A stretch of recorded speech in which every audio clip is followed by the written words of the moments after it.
শাপলা চত্বরে হেফাজতের সমাবেশে ১০০ জন নিহত হওয়ার কথা উল্লেখ করে ট্রাইব্যুনালকে তালিকা দিয়েছে হেফাজতে ইসলাম।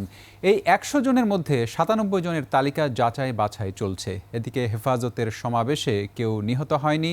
ঘাতক দালাল নির্মূল কমিটির এমন তথ্য মিথ্যা প্রমাণ হলে আইন অনুযায়ী জড়িতদের বিরুদ্ধে ব্যবস্থা নেওয়া হবে বলে জানান প্রসিকিউটর।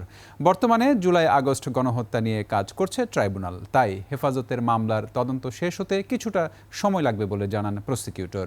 বিস্তারিত শাকেরা আরজুর রিপোর্টে।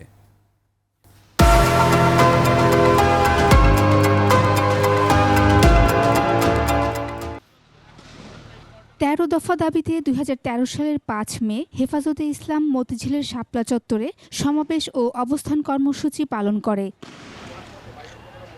রাত গভীর হওয়ার পর আইনশৃঙ্খলা বাহিনী অভিযান চালিয়ে সমাবেশ স্থল থেকে তাদের সরিয়ে দেয়। অভিযানে ব্যাপক গুলি, সাউন্ড গ্রেনেড ও টিয়ারশেল ব্যবহার করা হয়। হেফাজতের দাবি, সেদিন বহু মানুষ নিহত হন।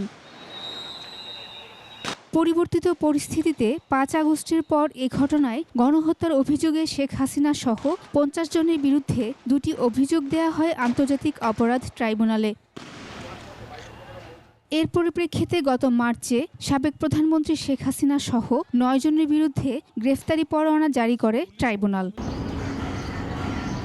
প্রসিকিউটর গাজী এইচ তামিম জানান, শাপলা চত্বরের মামলার তদন্ত চলছে। এরই মধ্যে প্রায় ১০০ জনের নিহতের তালিকা জমা দিয়েছে হেফাজত, যা নিয়ে কাজ করছে তদন্ত সংস্থা। মানবাধিকার সংগঠন অধিকার পক্ষ থেকে প্রায় ৭০-এর মতো শাপলা চত্বর গণহত্যায় নিহত হয়েছে মর্মে তারা দাবি করেছে। খুব রিসেন্টলি আরও একটি তালিকা আমরা পেয়েছি, যেখানে প্রায় ১০০ নিহতের কথা বলা হচ্ছে। তৎকালীন ঘাতক দালাল নির্মূল কমিটির সদস্য শাহরিয়ার কবির, তারপরে তুরিন আফরোজ, ইনারা একটি তদন্ত রিপোর্ট দিয়েছিলেন, যেটাকে ইনকোয়ারি রিপোর্ট বলা যেতে পারে।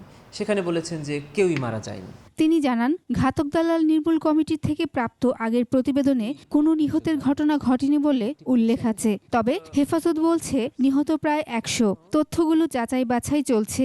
তদন্ত সংস্থা যদি শেষ পর্যন্ত এই তুরিন আফরোজ সহ যারা যারা এই মিথ্যা রিপোর্ট প্রদানে সহায়তা করেছেন তাদের বিরুদ্ধে এই মামলার সংশ্লিষ্টতা পায় এবং আমাদের কাছে সেটার ব্যাপারে প্রতিবেদন দেয়, তখন চিফ প্রসিকিউটর ডিসাইড করবেন যে এটি আমরা কোন প্রসেসে এগোবো। জুলাই আগস্ট গণহত্যা নিয়ে ব্যস্ত সময় পার করছে ট্রাইব্যুনাল ও তদন্ত সংস্থা।